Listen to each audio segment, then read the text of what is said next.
Bismillahirrahmanirrahim. Assalamualaikum warahmatullahi wabarakatuh.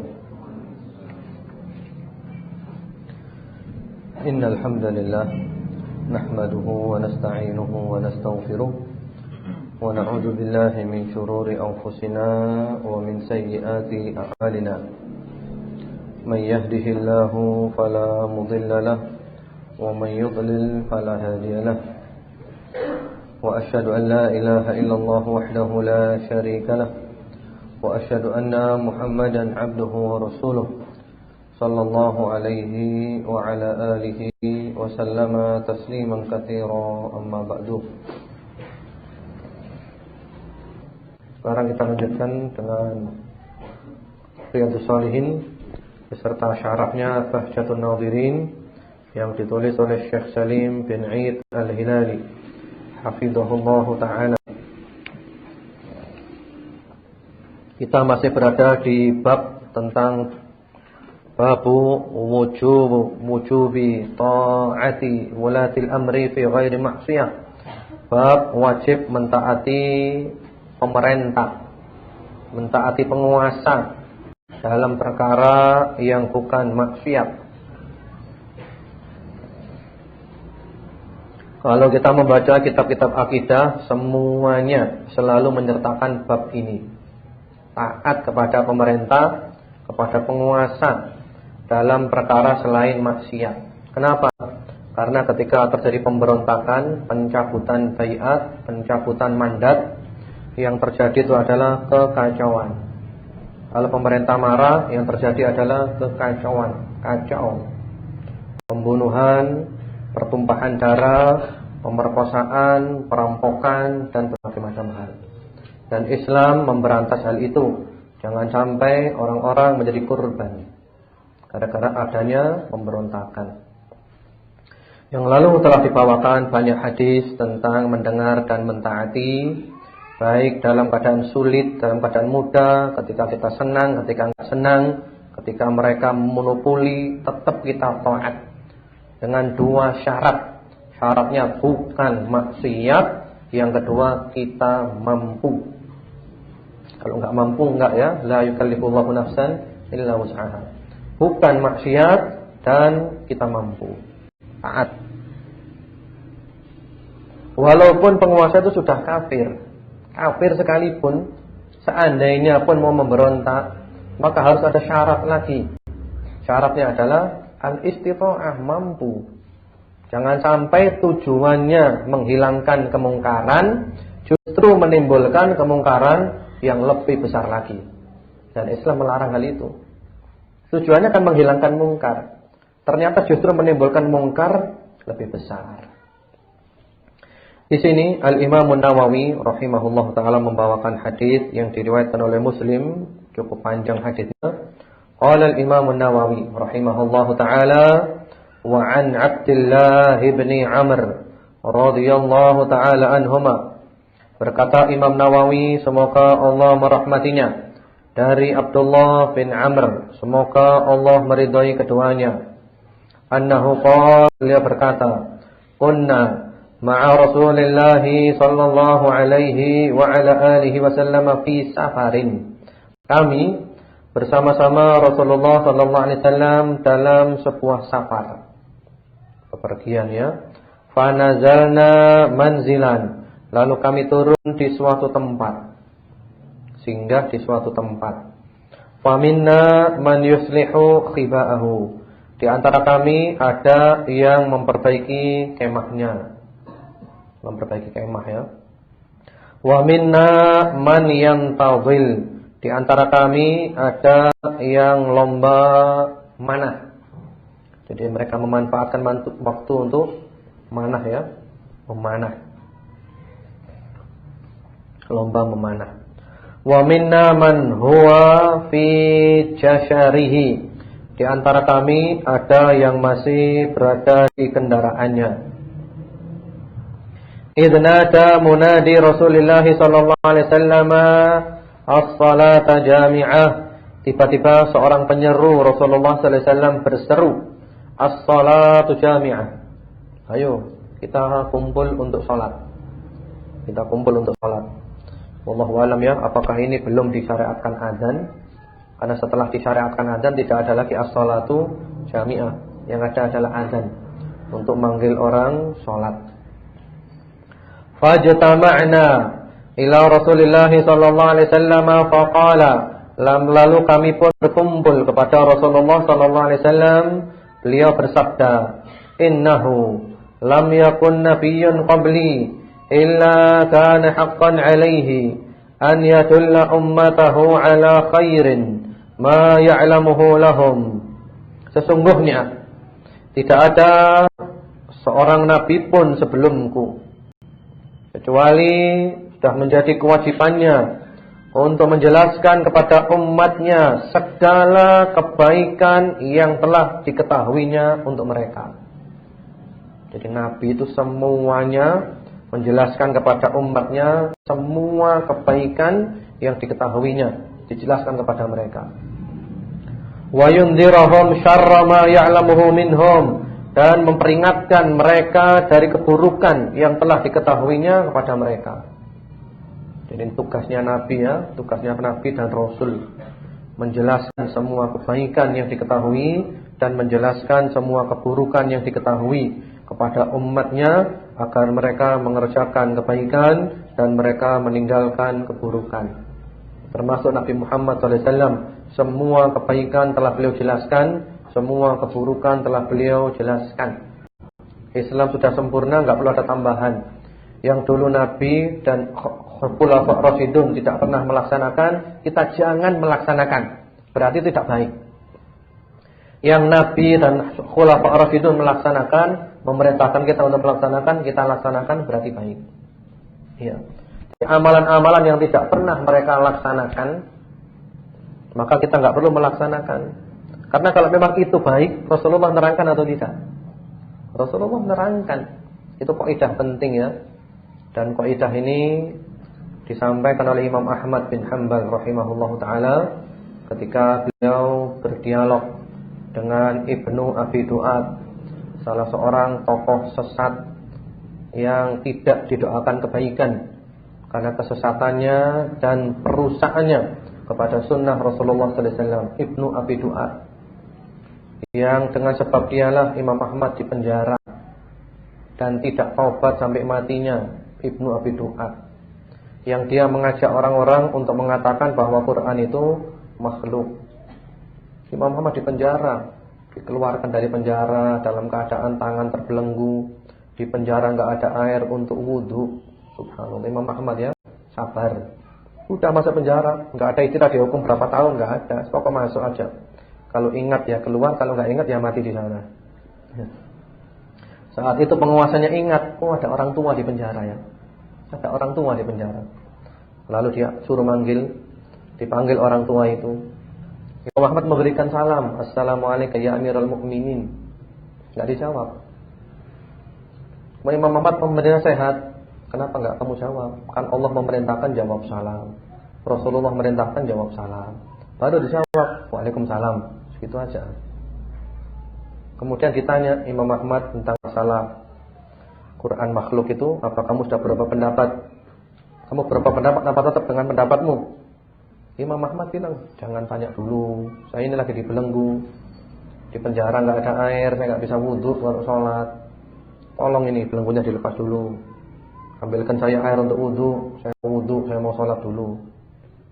Ya sudah, lalu dilepas belenggunya. Beliau wudu, beliau sholat. Kemudian setelah itu beliau ditanya, bagaimana? Kamu berubah atau tetap?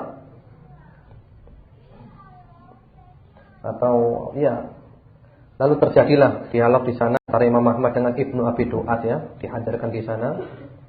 Imam Ahmad menanyakan kepada Ibnu Abi Du'ad, kamu mengajak manusia untuk mengatakan Quran makhluk.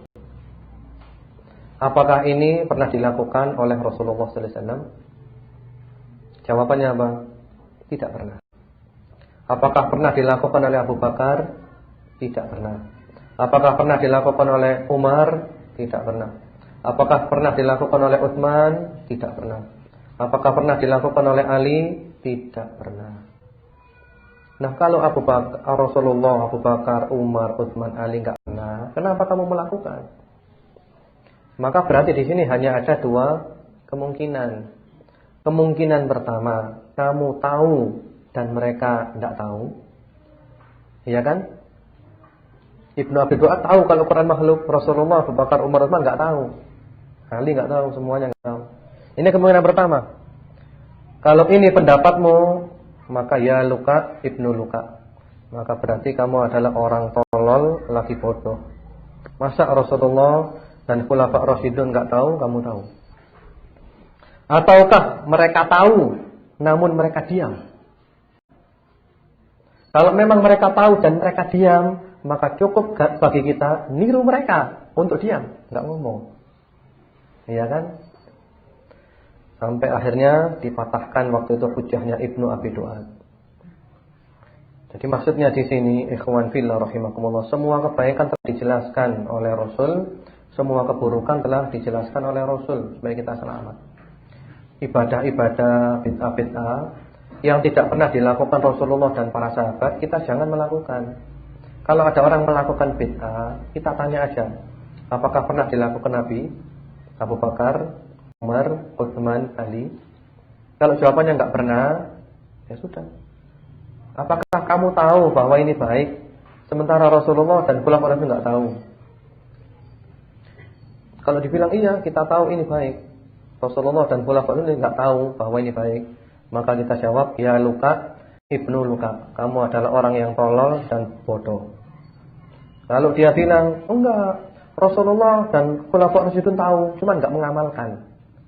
Maka jawabannya adalah kita niru mereka, kita enggak usah ngamalkan. Gitu aja. Selamat.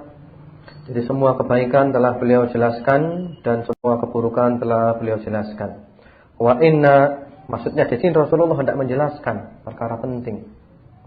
Wa inna ummatakum hadhihi ju'ila afiyatuha fi awwaliha. Dan sesungguhnya umatmu ini dijadikan kebaikannya ada pada masa pertama.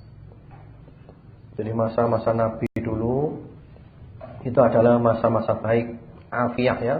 Afiyah itu selamat sejahtera. Yang mana dikenal dengan Al-Qurun Ats-Tsalatsa Al-Mufaddalah, 3 generasi pertama dari umat Islam. Yaitu generasi Nabi dan para sahabat, kemudian tabi'un dan tabi'ut tabi'in. Wa sayusibu akhiraha bala'un wa umurun tunkirunaha. Dan yang terakhir dari umat ini akan ditimpa bala dan perkara-perkara yang kamu akan mengingkarinya. Jadi setelah lewat masa-masa yang afdol terjadi bala ya, musibah silih berganti, dan perkara-perkara yang kamu mengingkarinya.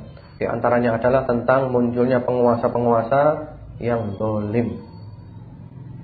Wa taji'u fitanun yuraqqiqu ba'daha ba'dha. Dan datanglah fitnah-fitnah. Maksudnya fitnah di sini adalah kerusakan, kehancuran, pertikaian, peperangan. Pokoknya fitnah itu segala yang tidak menyenangkan. Fitnah ya. Yang mana yuraqiqu ba'daha ba'dha, yang mana fitnah itu yang datang setelahnya lebih dahsyat daripada yang datang sebelumnya. Sehingga fitnah pertama dengan fitnah kedua besaran mana? Besar yang kedua. Sehingga seakan-akan yang pertama itu adalah kecil. Lalu datang yang ketiga lebih besar lagi, seakan-akan yang pertama dan kedua itu adalah kecil. Lalu datang fitnah yang keempat, yang lebih besar lagi, seakan-akan yang pertama, kedua dan ketiga itu kecil. Terus datang seperti itu fitnah. Wa tasi'ul fitnatu fa yaqulul mu'min hadhihi muhlikati. Datanglah fitnah, lalu seorang mukmin mengatakan inilah kebinasaanku. Jadi orang mukmin akan mengatakan inilah kebinasaanku. Kenapa? Karena fitnah ya sulit. Terancam iman kita, terancam akidah kita. Terancam akidah, terancam iman. Tsumma tankashif, kemudian ternyata tersingkap fitnah itu, fitnahnya lewat. Wa taji'ul fitnatu fayaqulul mu'min hadhihi. Lalu datang lagi fitnah, kerusakan, kehancuran, kebingungan, pertikaian, penyimpangan. Sehingga orang mukmin berkata, inilah kehancuranku, inilah kehancuranku. Terus seperti itu. Zaman fitnah ya. Sekarang ini saja kalau kita mikir, antum mau mengajak kembali kepada Islam yang benar. Sekarang zaman fitnah atau tidak? Zaman fitnah luar biasa. Fitnah sekarang ini, dari tidak ditegakkannya syariat, kemudian juga kemaksiatan, terus penyimpangan ini banyak sekali. Yang mana iman kita ini terancam, akidah kita terancam. Semakin lama iman bukan semakin kuat, semakin lama semakin turun terus. Kecuali kalau kita berada di lingkungan yang steril, di pondok pesantren ya aman. Tapi kalau kita kumpul masyarakat terus seperti fitnah terus. Bahkan orang yang baik pun disalahkan. Di kantor kalau antum baik, antum jujur, enggak mau korupsi, dicari kesalahannya. Bagaimana supaya dijatuhkan? Kenapa? Karena sudah rusak semuanya. Orang yang jahat tidak akan suka dengan orang yang baik.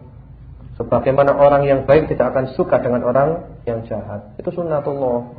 Pertentangan antara hak dan batil itu sampai hari kiamat jalan terus. As-sirat bainal haqqi wal batil qa'imun ila yaumil qiyamah.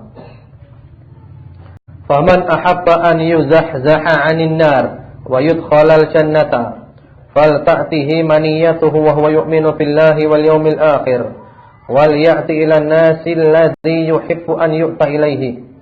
Barang siapa yang ingin diselamatkan dari neraka dan dimasukkan ke dalam syurga, hendaklah dia berlaku ketika datang kematian kepadanya, dia beriman kepada Allah dan hari akhir, dan dia melakukan kepada manusia apa yang dia ingin diperlakukan seperti itu. Jadi kalau kita ingin selamat dari neraka dan masuk syurga, hendaklah ketika mati dalam keadaan iman. Iman Allah, hari akhir, dan tentu yang lain-lainnya ya. Dan hendaklah kita berbuat kepada manusia dengan perbuatan yang kita ingin manusia berbuat seperti itu. Artinya adil dan tidak zalim. Kita akan ingin adil dan kita tidak ingin zalim. Demikian pula kita adil kepada manusia dan kita tidak zalim. Wa man baya'a imaman fa'atahu saffata yadihi wa tamrata qalbihi. Barang siapa yang telah membaiat pemimpin, dia telah berikan tangannya dan buah hatinya. Falyuti'hu in istata'a, maka hendaklah dia taat kepadanya semampunya. Fa in jaa'a akhar yunazi'uhu, apabila datang yang lain yang hendak mencabut kepemimpinan pemimpin tersebut, yang hendak memberontaknya, wadribu hunuqal akhar, maka penggalah leher orang yang kedua yang hendak memberontak itu. Rawahu Muslim. Karena apa? Karena Islam tidak ingin adanya pemberontakan dan kekacauan. Seperti itu. Di sini banyak faedah yang bisa kita ambil. Ikhwan fillah rahimakumullah. Di antaranya adalah istihbabu jam'il ummah li ikhbariha bima yahummuha fi dunyaha wa akhiratiha. Dianjurkan kita mengumpulkan umat, mengumpulkan masyarakat untuk memberitahukan masalah-masalah yang penting bagi mereka dalam urusan dunia dan akhirat. Kemudian di antara kandungan hadis ini, al-anbiya'u war-rusulu shalawatullahi alaihim wasallamuhu, bahwasanya para nabi dan rasul, semoga salawat dan salam Allah tercurah kepada mereka, selalu menunjukkan umatnya kepada kebaikan dan memperingatkan mereka daripada keburukan.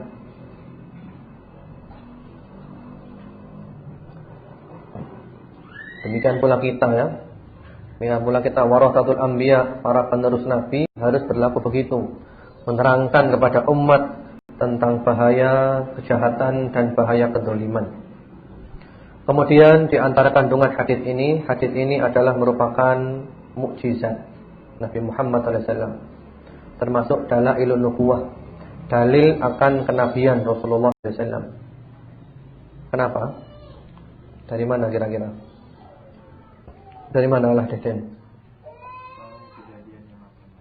Rasulullah mengetahui kejadian yang akan terjadi sepeninggal beliau, dan ini dengan diberitahu oleh Allah Subhanahu wa taala. Itu ilmu ghaib, tapi Rasulullah diberitahu oleh Allah bahwa umat ini tambah lama bukan tambah baik, tambah lama tambah buruk. La ya'ti zamanun illa wa ba'dahu syarrun minhu. Tidak akan datang suatu masa melainkan yang setelahnya itu lebih jelek daripadanya. Jadi tambah lama bukan tambah baik. Jadi dulu baik, tambah kurang kebaikannya, tambah buruk, terus seperti itu.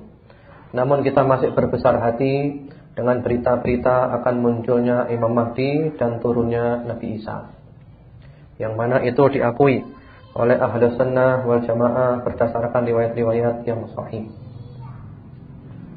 Kemudian di antara kandungan hadis ini, hendaklah seorang mukmin tetap berpegang kepada agamanya yang masih murni dan tidak ikut-ikutan dalam fitnah, serta tidak terbawa oleh fitnah yang rusak lagi merusak. Kemudian di antara kandungan hadis ini pula akhlak yang terpuji dan berpegang kepada tauhid, menyelamatkan seorang hamba dari keburukan fitnah, dari kejahatan fitnah ya. Iman kepada Allah, iman kepada hari akhir, berbuat baik kepada manusia, itu menyelamatkan kita dari fitnah. Kemudian juga di antara kandungan hadis ini pula wajib taat kepada pemimpin dan setia dengan baiat. Setia dengan baiat.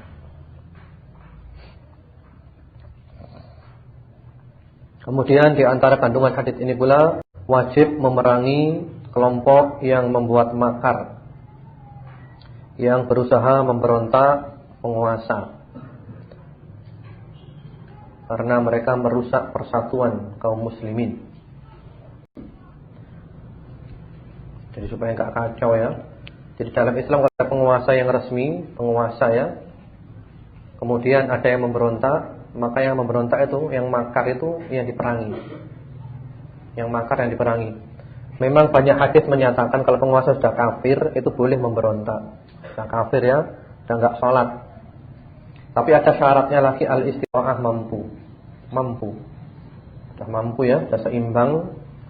Kira-kira nanti bisa menghilangkan kemungkaran dan tidak menimbulkan kemungkaran lebih besar, maka boleh. Tapi kalau belum mampu, yang mana justru menimbulkan kemungkaran lebih besar, maka dilarang. Kemudian ikhwan fillah rahimakumullah, di sini Allah memberikan resep orang sukses. Kapan orang itu sukses? Kemarin saya di Cilacap, di Ma'had Ali Imam Syafi'i, setelah ujian ada yang tanya, Ustaz, setelah ujian ini ada yang gagal dalam ujian, ada yang sukses. Yang gagal merasa putus asa, Ustaz. Bagaimana, Ustaz? Maka jawabannya, kita perlu mengetahui dulu definisi sukses itu apa. Kapan seorang dikatakan sukses? Apakah lulus ujian, ataukah gagal ujian di sekolahan atau di kampus? Apakah itu dikatakan sukses? Kalau kita kembali ke Quran, Allah mengatakan kullu nafsin dha'iqatul maut wa innama tuwaffawna ujurakum yaumal qiyamah faman zuhziha 'anil nari wa udkhilal jannata faqad faz wa mal hayatud dunya illa mata'ul ghurur. Tiap-tiap yang bernyawa pasti akan mati. Dan nanti hari kiamat diberikan balasannya secara penuh. Barang siapa yang diselamatkan dari neraka dan dimasukkan ke dalam surga, berarti dia faqad faz, berarti dia sukses. Berarti dia itu sukses. Wa mal hayatud dunya illa mata'ul ghurur, dan tiadalah kehidupan dunia melainkan kesenangan yang menipu. Jadi orang itu dikatakan sukses kalau dia itu masuk surga, selamat dari neraka. Bukan lulus ujian di sekolahan. Lulus ujian sekolahan itu yaitu urusan duniawi, bukan urusan orang sukses atau gagal. Apalah artinya orang yang nilainya bagus, S1, S2, doktor, macam-macam gelarnya, tapi kalau ternyata dia masuk ke dalam neraka, naudzubillah. Masih mending orang bodoh, gak ngerti apa-apa, tapi taat kepada Allah dan matinya husnul khotimah, masuk ke dalam surga. Tentu lebih baik lagi kalau dia pinter, ilmunya banyak, bermanfaat, kemudian dia pun orang yang baik dan matinya husnul khotimah, masuk surga. Itulah sukses. Imam Ahmad bin Hanbal rahimahullahu taala pernah ditanya, "Ya Imam, mata yajidul 'abdu ta'mar raha?" Wahai Imam, kapan seorang itu merasakan bahagia yang sejati? Bahagia yang sebenarnya. Kapan wahai Imam? Kapan sih kita bahagia? Kata beliau, "Inda awwali qadamin yad'uha fil jannah." Ketika dia menginjakkan kakinya pertama kali di surga, itu baru bahagia sejati. Kalau kita belum masuk surga, belum sejati bahagia kita. Di dunia ini kadang kita nangis, kadang tertawa, kadang senyum, kadang di atas, kadang di bawah, kadang kaya, kadang miskin, kadang sakit, kadang sembuh. Itulah dunia, berputar terus. Kalau kita kepingin senang terus dan tidak ada susah selama-lamanya, itu kalau kita sudah masuk ke dalam surga, baru senang terus. Khalidina fiha abada, khalidina fiha la yabghuna anha hiwala, kata Allah di dalam surat Al-Kahfi. Kekal di dalamnya dan mereka tidak ingin pindah. Di surga itu senang terus, tidak monoton, terus senang, tidak kepingin pindah, mereka kerasan di dalamnya. Jadi itulah orang sukses. Jadi sukses kalau kita masuk ke dalam surga. Adapun ujian sekolahan itu biasa, bukan berarti orang sukses. Ya cuman kita dianjurkan supaya belajar, supaya dapat nilai baik, yang mana tujuannya supaya kita mengamalkan ilmu itu. Ada orang belajar ilmu tauhidnya dapat 10. Tauhidnya dapat 10. Tapi dalam prakteknya dia menyekutukan Allah. Masuk surga apa neraka orang ini? Ya masuk neraka. Tujuannya bukan nilaimu 10, kamu mengamalkan tauhid apa enggak? Ada orang hafal syaratnya tauhid, hafal semuanya. Syarat tauhid berapa? 7. Ada yang mengatakan 8. Semuanya hafal dia. Tapi prakteknya dia syirik. Ya percuma kamu hafal. Ada orang ketika ditanya syaratnya tauhid apa? Waduh saya enggak hafal. Enggak hafal. Tapi alhamdulillah saya enggak pernah syirik prakteknya. Masya Allah ini bagus. Seperti itu. Itulah sukses ikhwan wa akhwat fillah rahimakumullah, karena kehidupan ini adalah ujian. Hidup ini ujian terus. Mulai dari kita bangun tidur sampai kita bangun tidur lagi, ujian terus. Kenikmatan adalah ujian dan kesusahan adalah ujian. Wa nabluukum bisyarri wal khairi fitnah. Mulai kita lahir sampai kita mati, ujian terus datang. Ujian terus datang. Kemudian ada yang tanya lagi, Ustaz, bagaimana sekarang kita liburan? Maknanya bagaimana waktu kita ketika liburan? Maka jawabannya, orang mukmin itu enggak ada liburnya. Orang mukmin enggak ada libur. Libur itu kan libur sekolahan. Orang mukmin enggak ada libur, dia terus beribadah kepada Allah. Walaupun sekolahannya libur, tapi keseharian orang mukmin ya sama, tetap aja. Enggak ada istilahnya kalau libur sudah kita santai aja. Salatnya libur, ngajinya libur, ini libur, enggak ada. Orang mukmin terus beramal. Sampai kapan? Ya sampai mati, amal terus. Baru dia mati, dia mendapatkan hadiah dari Allah berupa kematian, dan dia merasakan apa yang dia kerjakan selama ini. Kalau baik dia baik, kalau buruk dia buruk. Itulah ikhwan fillah rahimakumullah wa akhwat. Insyaallah ketemu lagi hari Ahad depan. Subhanakallahumma bihamdika asyhadu an la ilaha illa anta astaghfiruka wa atubu ilaik. Assalamualaikum warahmatullahi wabarakatuh.